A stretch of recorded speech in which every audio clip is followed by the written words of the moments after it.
Part 1. The Signal That Shouldn't Exist, Approx. 700 words in the cold, forgotten spaces between galaxies far beyond the trade routes. Military patrols and safe zones, something pulsed. It was a signal, barely perceptible, a flicker against the background static of the cosmos. And yet, on the bridge of the dauntless horizon, it was enough to make every crew member go silent. Commander Elira Hayes stood, like a statue as the audio played through the ship's systems. It wasn't a message in any recognizable language. It wasn't even a sequence, just a low, pulsing tone, repeating every 13 hours, buried in quantum noise, and coming from a region no one dared explore. Sector 0, GI, the ship's second-in-command shifted uncomfortably beside her. We double-checked the origin vector. There's nothing out there, Commander. No stars, no stations, just void. Then how is something transmitting from it? Hayes replied. Her voice was calm, clipped. Someone, or something, wants to be heard. The bridge crew exchanged nervous glances. Ow. Sector 0 had long been treated as a no-go zone, an interstellar. Ghost story ships, sent to explore it, never returned. Drones lost signal within minutes of entry. No natural anomalies had ever been recorded, just a vast, dark expanse that swallowed all who dared enter. Officially, the Galactic Council labeled it a dead volume, a dead end, a mystery. Unofficially, it was a place of fear.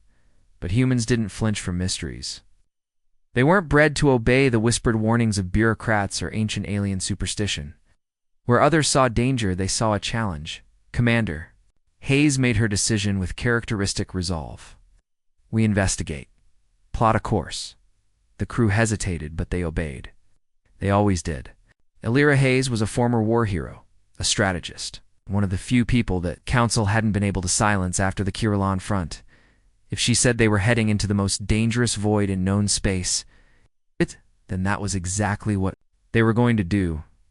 The journey took 3 weeks in slipspace. During that time, the dauntless horizon ran continuous scans on the signal. It never changed, never altered. It was as if something or someone was simply holding the beacon open, waiting to be found. But as they approached the coordinates, things began to change. First, the sensors began to glitch, then fail entirely.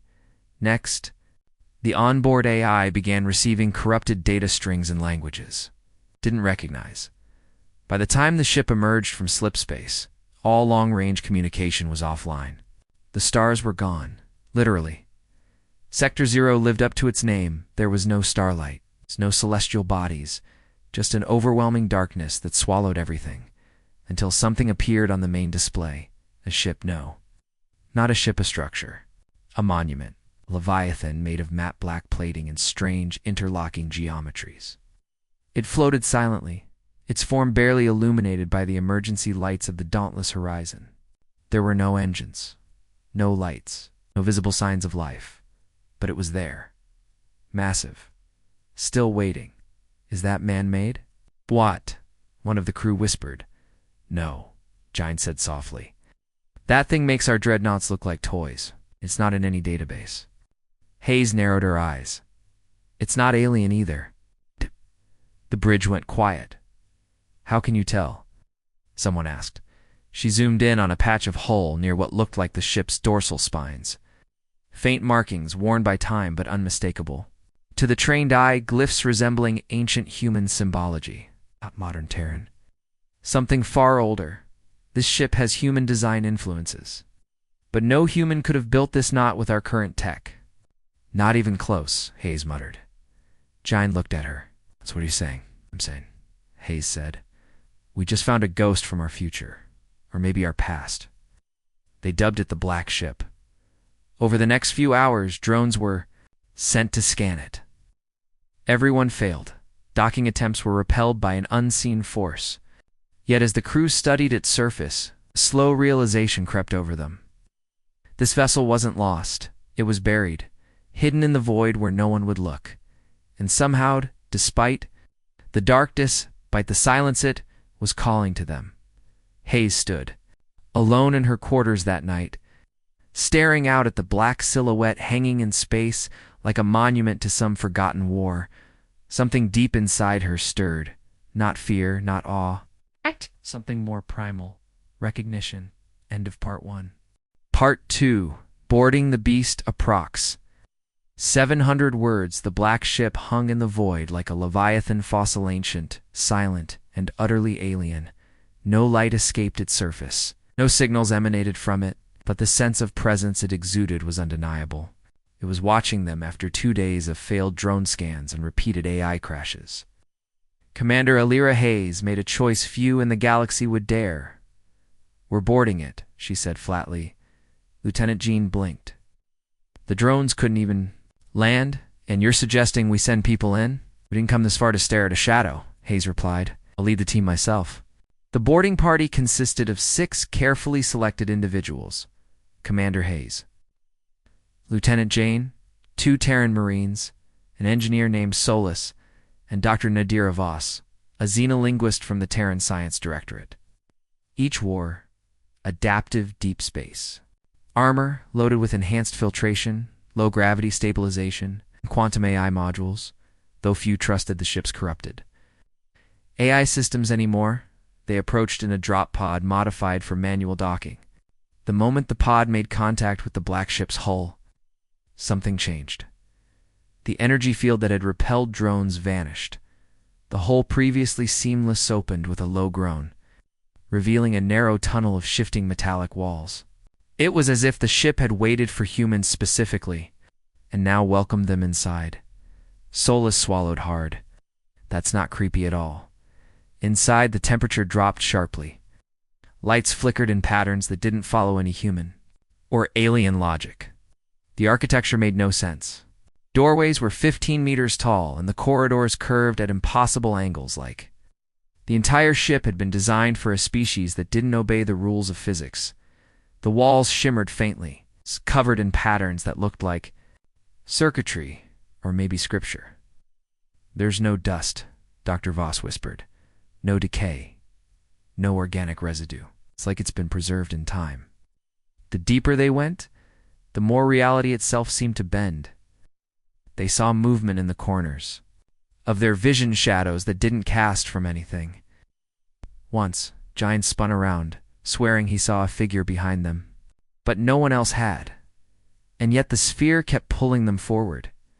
After what felt like hours, but was likely minutes, they reached a vast chamber in the heart of the vessel. At the center hovered a perfect black sphere, suspended in midair by invisible forces. It didn't reflect light. It devoured it. Every instrument pointed at it failed. Solus tried to scan it, and his equipment immediately shorted out.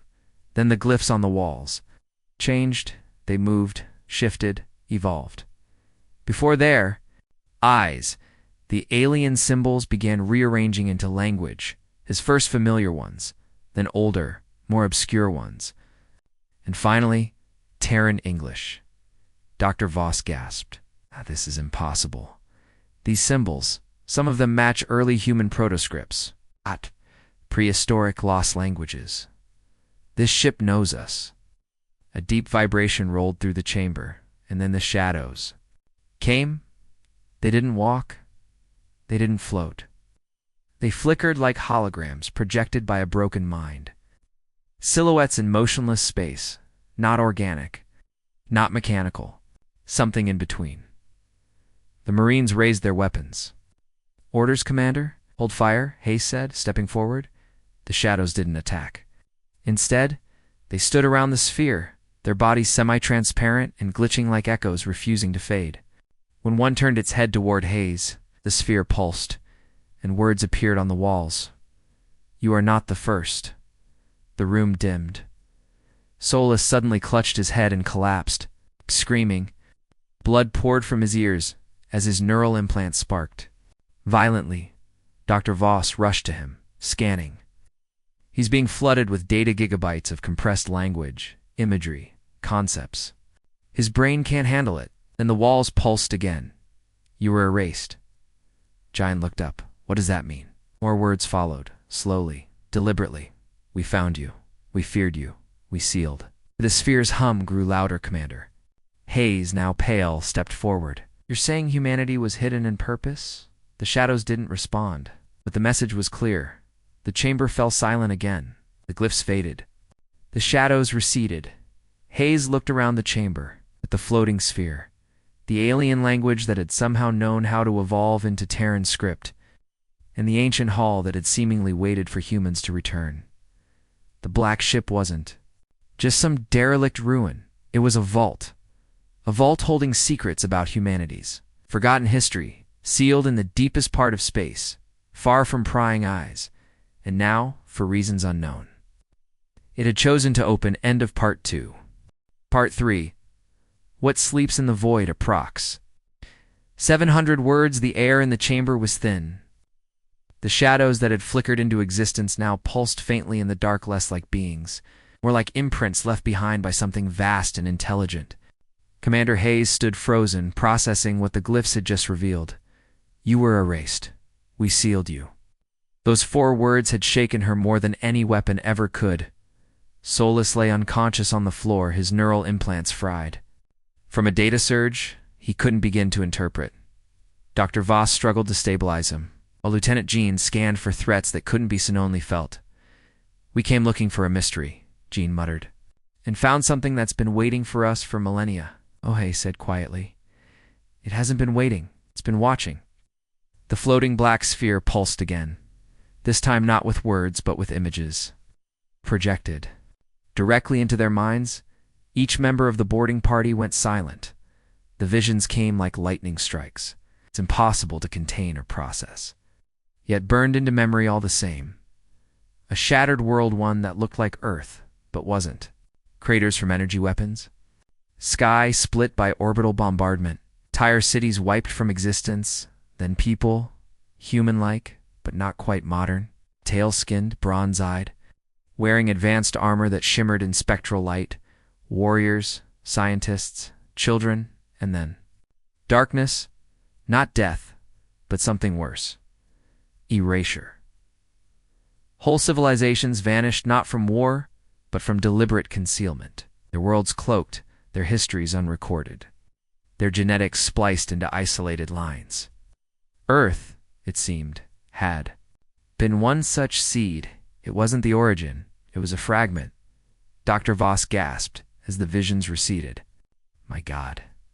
Humanity didn't evolve naturally on Earth. We were. Relocated. Hidden. Quarantined, Hayes corrected. Guine stared into the void of the chamber. But why? The shadows moved again. And this time, words formed across the chamber wall in crisp, sharp lines. Because you survived, a new set of images burst into their minds, wars across alien skies. Foes with weapons that burned planets to ash, and among the chaos, humans and ancient ones standing amid the rubble, adapting.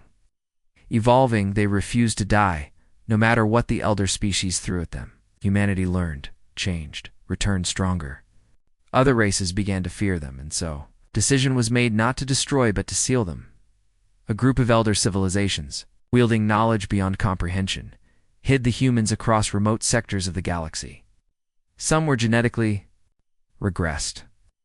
Others placed in engineered environments with no memory of their true origin.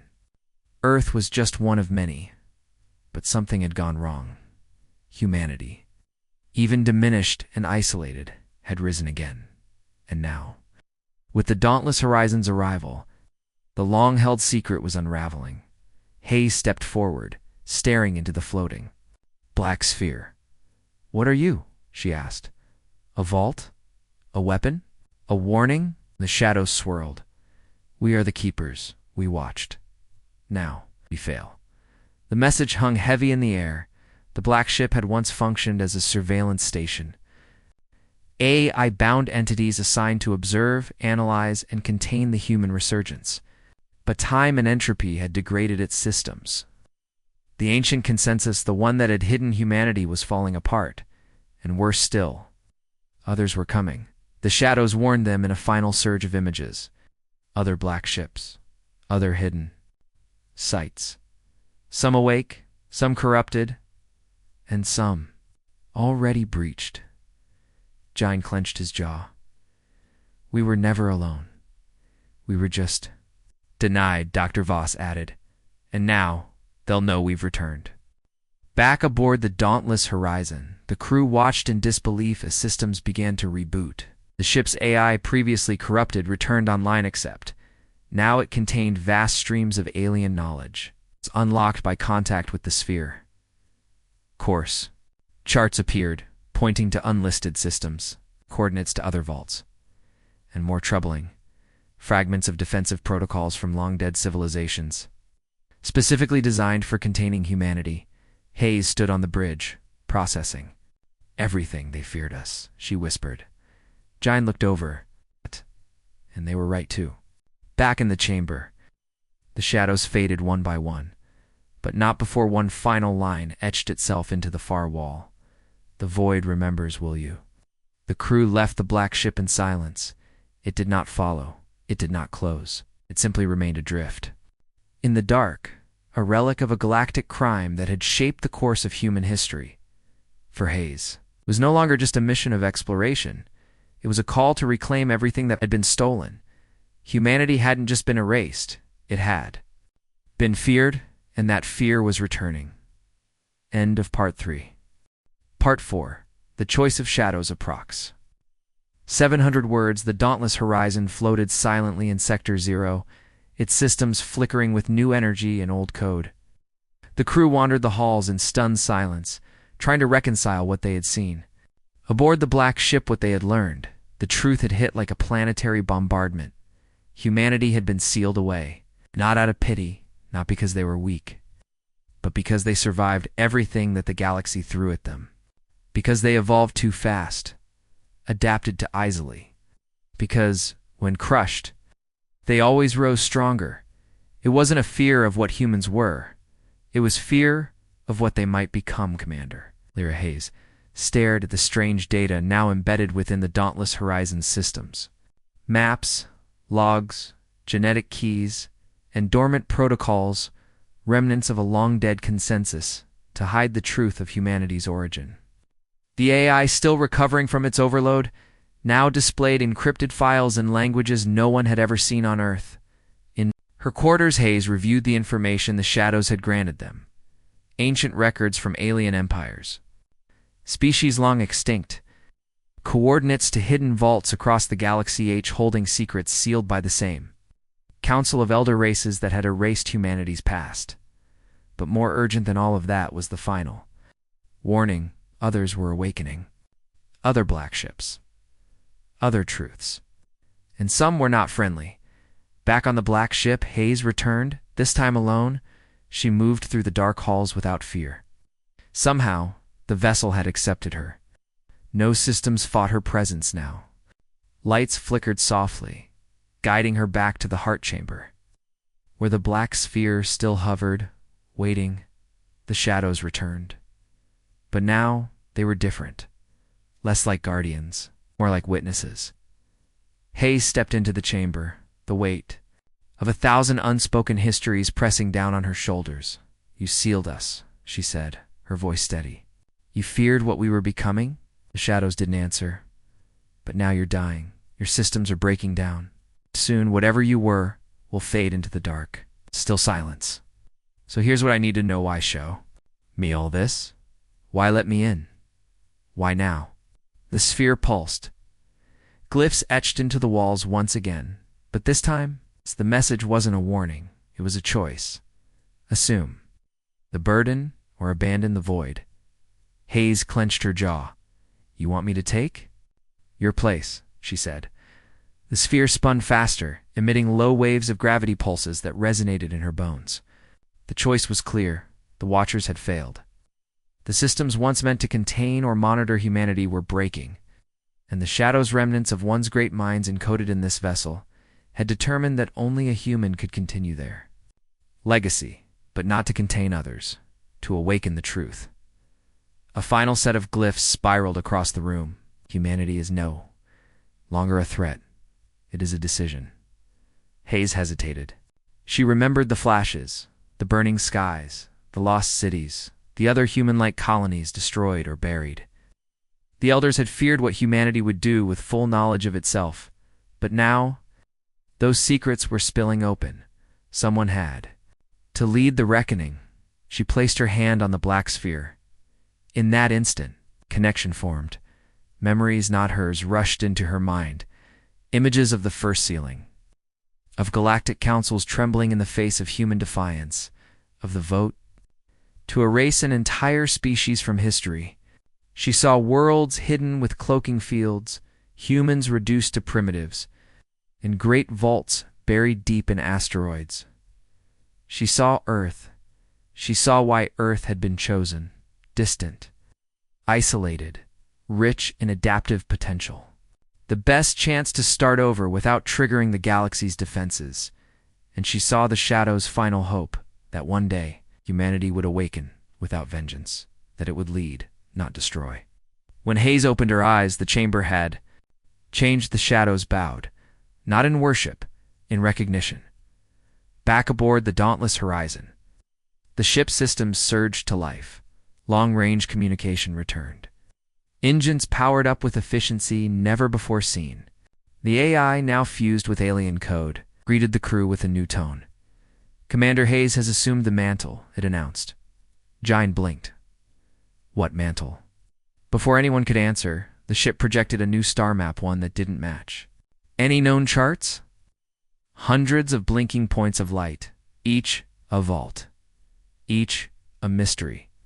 Each a thread in the great lie the galaxy had told itself. Commander Hayes returned to the bridge. No longer just a mission leader. No longer just a Terran officer. She had become something else, an arbiter between truth and silence. "They gave me a choice," she said softly. "I made it." Jine stared. "You've changed?" "No," she said. "I remember now." And with that, she gave the order that would begin the unraveling of a lie thousands of years in the making. Set course to the first vault. Time we learned what else was stolen. The void stirred, and humanity's reckoning began. End of Part 4. Part 5. Humanity reclaimed a prox. 700 words. The dauntless Horizon left Sector 0 behind, but the shadows of that place never truly faded. Deep within its systems, alien code ran alongside Terran architecture. The black sphere had transferred fragments of ancient knowledge into the ship's core. Illyra Hayes had accepted the mantle not of conqueror, but of witness of reclamation. What had begun as an exploratory mission had become something far larger. A revelation. A quiet war against a galaxy that had rewritten history to hide its own. Fear. The ship's new star map projected vault locations across the star's dead systems. Uncharted sectors, cloaked planets, each one a piece of a shattered human legacy. The crew, once skeptical and mission-focused, now worked with hushed awe. Every sensor sweep uncovered technology that didn't match Terran or alien design. Every decrypted glyph reminded them that their species had been far more than Earthborn. Humanity was not new to the galaxy, it was returning to it. And the galaxy had noticed. The first vault was hidden within a cold asteroid belt in the Abhiran Expansa. Lifeless region previously thought devoid of value. The asteroid cracked open like an egg as the dauntless Horizon approached, revealing a dormant station embedded within. Its design resembled the black ship, angular, massive, and blackened with time. No signal, no lights. But when Hayes entered the command chamber, the system came alive. It recognized her and unlocked. Inside, they found relics of pre-Earth human civilization, armor forged from neutron fibers, tools that could reshape molecules with thought, crystalline memory banks, containing entire libraries of forgotten sciences, and the most shocking footage of humans and ancient ones living alongside, species that no longer existed, treaties, councils, wars, and finally, a collapse. The video logs documented the moment the elder races agreed to contain humanity. They called it the silencing. They didn't just erase history, they wrote over it. The humans who resisted were hunted, their worlds glassed, the survivors either mind-wiped, genetically altered, or scattered into backwater planets. Earth was not humanity's origin. It was the largest experiment in memory erasure.